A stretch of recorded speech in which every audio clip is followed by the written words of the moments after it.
नमस्ते दोस्तों, आप लोग कैसे हैं। आशा करता हूं दोस्तों आप लोग बहुत अच्छे होंगे। दोस्तों एसएससी की तैयारी करने वाले छात्रों के लिए बहुत बड़ा खुशखबरी है। एसएससी में एक और भर्ती निकल रही है दोस्तों, डेट कंफर्म हो चुका है। इस भर्ती का अगर हम बात करें ना, नाम है एसएससी सीजीएल। ठीक है, 2023 का संपूर्ण डिटेल्स आ चुका है दोस्तों। कब से फॉर्म भरा जाएगा, ए टू जेड जानकारी देंगे, कौन कौन भर सकता है, इसके लिए सिलेबस क्या है, आपका सैलरी कितना मिलने वाला है, सिलेक्शन प्रोसेस क्या होने वाला है, सारा कुछ बताते हैं। चलिए वीडियो को स्टार्ट करते हैं। जैसा कि मैंने बताया दोस्तों, एसएससी सीजीएल में वैकेंसी है। अप्लाई देखो कब से होगा, 1 अप्रैल से लेके आपका 1 मई तक फॉर्म भरा जाएगा। आ रहा है 3 दिन बाद दोस्तों वैकेंसी। ठीक है, 1 अप्रैल से फॉर्म भरे जाएंगे और लास्ट डेट की बात करें तो 1 मई तक फॉर्म भरे जाएंगे। एग्जाम डेट ऑलरेडी इसका शेड्यूल है। एग्जाम कब होगा ना, जून जुलाई में आपका एग्जाम होगा। जून में शुरू होगा, जुलाई तक एग्जाम का कैलेंडर जारी कर दिया गया है। ठीक है, फी इसमें फॉर्म भरने का आपको कितना रुपए लगेगा, जनरल है, ओबीसी है, ईडब्ल्यूएस है तो 100 रुपए लगेगा। बाकी एससी कैटेगरी और एसटी का दोस्तों 0 रुपए लगता है और फीमेल को भी 0 रुपए। ठीक है, देखो अगर फॉर्म भरते समय कभी होता है ना, स्पेलिंग गलती कर देते हैं या कुछ ना कुछ मिस्टेक हो जाता है, तो मिस्टेक अगर आप करते हो तो 200 रुपए फर्स्ट टाइम में करेक्शन कर सकते हो रुपए देख के। सेकंड बार मार्क चलो आपने करेक्शन किया फिर भी गलती हो गया तो सेकंड टाइम में आपका 500 रुपए देकर करेक्शन कर सकते हो। उसके बाद मौका नहीं मिलने वाला, तो गलती से बचना है आपको। ठीक है, और एज जो काउंट होगा ना, 1 जनवरी 2023 से आपका एज काउंट होगा। इस डेट तक आपका जो एज है ना, मिनिमम 18 साल, मैक्सिमम अलग अलग पोस्ट के लिए अलग अलग है। कुछ पोस्ट के लिए आपका 27 साल है, कुछ पोस्ट के लिए आपका 32 साल है। अब ओबीसी है ना, तो ओबीसी का 3 साल का एज में छूट मिलता है। जैसे जिस पोस्ट के लिए आपका 27 है ना, 30 साल हो जाएगा। और एससी एसटी को 5 साल का छूट मिलता है, यानी जिस पोस्ट के लिए आपका 27 है उसके लिए आपका 32 हो जाएगा। वैसे ही एसटी एसटी को अलग से 5 साल का छूट है, तो ये दोस्तों ध्यान रखिएगा। ठीक है, अब देखो क्वालिफिकेशन इसमें हम बात करें ना, तो किसी भी सब्जेक्ट से आपने स्नातक कर रखा है यानी ग्रेजुएट आप हैं तो आप फॉर्म को भर सकते हैं। इसमें आप लोग सवाल भी हमसे पूछते हो कि सर क्या परसेंटेज भी इसमें मांगता है क्या। परसेंटेज का कोई सवाल नहीं है, कोई इशू नहीं है, बस पास है ना। चाहे आपने बीकॉम कर रखा है, बीए कर रखा है या बीएससी कर रखा है, आराम से भरिए ना, परसेंटेज का कोई इशू नहीं होता है। इसमें दोस्तों अलग अलग डिपार्टमेंट में जो भारत सरकार के मंत्रालय है ना, उसमें अलग अलग प्रकार का दोस्तों वैकेंसी होता है, बहुत सारा वैकेंसी होता है। और सैलरी सुनिएगा ना, कोई भी पोस्ट के लिए लग गया ना, इसमें मिनिमम आपका 30,000 सैलरी स्टार्ट होगा और लाख प्लस सैलरी जाता है। इसमें अलग अलग दोस्तों डिपार्टमेंट इसका वैकेंसी होता है। अब भारत सरकार का दोस्तों कितना वैकेंसी आप डिपार्टमेंट है आपको पता होगा, जैसे रक्षा मंत्रालय है, रेलवे मिनिस्ट्री हो गया, इसके अलावा दोस्तों आपका डिफेंस सब जैसे बताया, बहुत सारा विभाग है, कहने का नाम ही नहीं है। तो सारा में दोस्तों इसमें वैकेंसी निकलती है। और higher level combined graduate level इसका फुल रूप होता है। ठीक है, अब देखो इसमें टोटल पोस्ट, हाँ आप लोगों को सवाल आएगा सर कितना पोस्ट आपने बताया नहीं। देखो ये दोस्तों 1 तारीख को कंफर्म पता चलेगा कितना पोस्ट पर वैकेंसी आ रहा। पिछला जो वैकेंसी आया था ना 37,000, एसएससी सीजीएल के इतिहास में इतना बड़ा वैकेंसी कभी नहीं आया था। इस बार भी चर्चा है ना, इस बार जो टोटल पोस्ट रहेगा आपका, ठीक है मैं यहां पे लिख देता हूं, लगभग जो पोस्ट की संख्या रहेगा ना आपका 12,000 से लेकर दोस्तों 15,000 के बीच में पोस्ट रहेगा। मिनिमम बता रहा, इतना तो फिक्स है। पिछला बार 37,000 था, इस बार 12 से 15,000 आपका पोस्ट रहने वाला है। ठीक है, अब देखो इसमें सिलेक्शन कैसे होता है। इसमें टायर 1 का एग्जाम होता है, टायर 2 का, उसके बाद स्किल टेस्ट और डॉक्यूमेंट वेरिफिकेशन, बस यही होता है। अब टायर 1 का सिलेबस देखिएगा, कोई हाई फाई पढ़ने की जरूरत नहीं है। 100 क्वेश्चन आपको पढ़ना है। एक क्वेश्चन 2 नंबर का होता है तो 200 मार्क्स हो गया, 100 क्वेश्चन 200 नंबर का। 1 घंटे का समय मिलता है। 2 गलती पे 1 निगेटिव है, यानी निगेटिव की बात करें ना तो 0.50।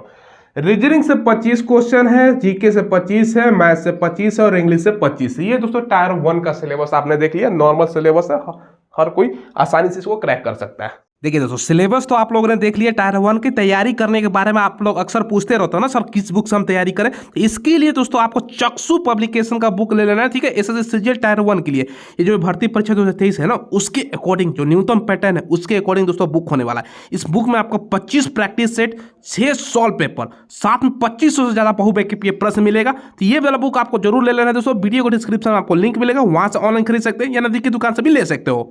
समझ गए। अब आते हैं जिसपे आपका मेरिट बनने वाला है, क्योंकि टायर 1 जो है ना क्वालिफाई नेचर का है। अब पिछले बार से सिलेबस का चेंज हुआ है। अब देखो ध्यान से दोस्तों नोटिस करो आप लोग, टायर 2 में दोस्तों सेशन वाइज अलग अलग बांटा गया है। इसको ध्यान से समझने की जरूरत है। जो फर्स्ट टाइम वीडियो आप देख रहे हो ना, तो मतलब सीजीएल की तैयारी करने वाले पहले बार आप देख रहे हो तो ध्यान से समझिएगा। देखो इसमें दोस्तों टायर 1 में पेपर 1 की बात करें ना, जिसका सेशन 1 भी बोलते हैं, देखो इसमें सेशन 1 में आपका क्या क्या पूछेगा, math, reasoning, English, general awareness और कंप्यूटर, ये 5 विषय मिलाकर दोस्तों आपका 150 क्वेश्चन पूछेगा। एक क्वेश्चन 3 नंबर का है, यानी 450 नंबर का पेपर हो जाएगा। समय आपका 2.25 घंटे का है, 1/3 निगेटिव है। अब एक एक डिटेल्स में समझिएगा। देखो मैथ से दोस्तों आपका क्वेश्चन 30 क्वेश्चन और रीजनिंग से 30 क्वेश्चन, दोनों मिलाकर 60 क्वेश्चन, ठीक है। एक क्वेश्चन 3 नंबर का है तो 180 नंबर का, 1 घंटे का इसके लिए समय, ठीक है। सेशन 2 में बात करें इंग्लिश से 45 और दोस्तों जनरल अवेयरनेस से आपका 25 क्वेश्चन, दोनों मिलाकर 70 क्वेश्चन, एक क्वेश्चन 3 नंबर का यानी 210 नंबर का, 1 घंटे इसके लिए भी समय। बाकी कंप्यूटर से स्पेशल 20 क्वेश्चन, एक क्वेश्चन 3 नंबर का, 60 नंबर का, 15 मिनट का समय। यानी टोटल अगर क्वेश्चन जोड़ते हो ना, ये दोस्तों टायर 2 की पेपर 1 की बात कर रहा हूँ। टायर 2 में आपका 2 पेपर है, पेपर 1 में ये सब पूछेगा एक बार में। तो ये दोस्तों आपको मैंने बता दिया, और सभी के लिए 1/3 निगेटिव है, जितना भी आपको गलती होता है ना, एक 1/3 निगेटिव। तो ये दोस्तों टायर आपका 2 का सेशन 1 का हमने आपको बता दिया। अब देखो इसमें दोस्तों टायर 2 में पेपर 1 के सेशन 2 की बात करें ना, क्योंकि ये दोस्तों देखो सेशन 1 है और ये सेशन 2 है। पहला ये एग्जाम आपने पास किया टायर 1, उसके बाद टायर 2 देने को आपको मिलेगा, ये सब पूछेगा आपको जितना हमने बताया, ठीक है। उसके बाद दोस्तों इसमें सेकंड जो होगा ना, ये डाटा एंट्री स्पीच, यानी दोस्तों आपका टेस्ट होगा 15 मिनट का, यानी आपका टाइपिंग टेस्ट है, समझ लो आसान भाषा में। पहले टायर 1 का एग्जाम दिए, पास हो गए, क्वालिफाई नेचर का। टायर 2 है दोस्तों, इस पे ही मेरिट बनेगा। ये जो देख रहे हो ना, ये वाला 150 क्वेश्चन, 150 क्वेश्चन, 450 मार्क्स का, 2.25 घंटे का समय, 1/3, इसी पे मेरिट बनेगा। इसी में सेकंड जो है ना, ये डाटा एंट्री यानी टाइपिंग का टेस्ट है, टाइपिंग टेस्ट बस पास करना होता है, ठीक है। अब देखो इसमें 2 ऐसा पोस्ट है, उसके लिए अलग से एग्जाम होता है, वो काफी हायर लेवल का एग्जाम हो जाता है। बाकी इसमें मानो चलो 50 प्रकार का डिपार्टमेंट है ना, तो सभी में समान होगा। अगर आप दोस्तों पोस्ट का नाम देखो, JSO पोस्ट के लिए अप्लाई करते हो, ठीक है, तो इसमें दोस्तों आपका स्टैटिस्टिक्स से अलग से सवाल पूछा जाता है, 100 क्वेश्चन, 200 मार्क्स, 2 घंटे का समय, केवल दोस्तों JSO पोस्ट के लिए। ताकि इसमें नहीं भरना तो यही आपका समाप्त।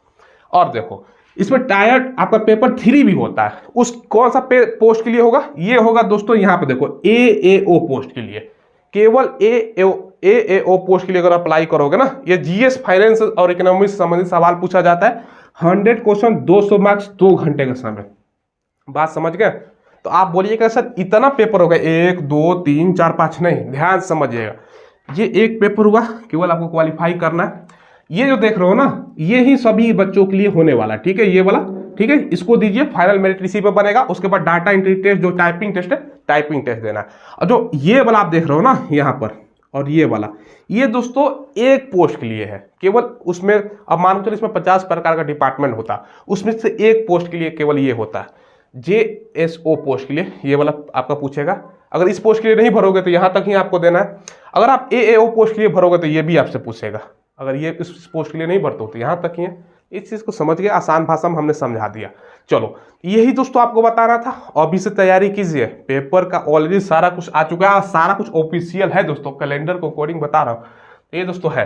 कभी कभी क्या होता है ना, जब कैलेंडर जारी होता है तो डेट 2-4 दिन इधर उधर हो जाता है, तो आप लोग सवाल पूछते हैं सर 1 तारीख को तो वैकेंसी नहीं है। SSC कैलेंडर जारी करता है, कभी कभी एक आध दिन 2 दिन डिले भी हो सकता है।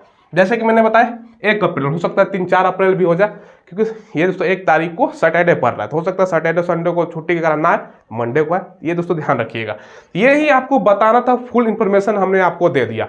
कोई सवाल पूछना हो तो कमेंट के माध्यम से पूछ लीजिएगा। और इसमें दोस्तों देखो, इसमें अगर जॉब हो गया ना CGL में, कंबाइंड ग्रेजुएट लेवल में, बम्पर बहाल इसमें है। सैलरी भी बता देता हूँ, हालांकि मैंने पहले भी बता दिया है।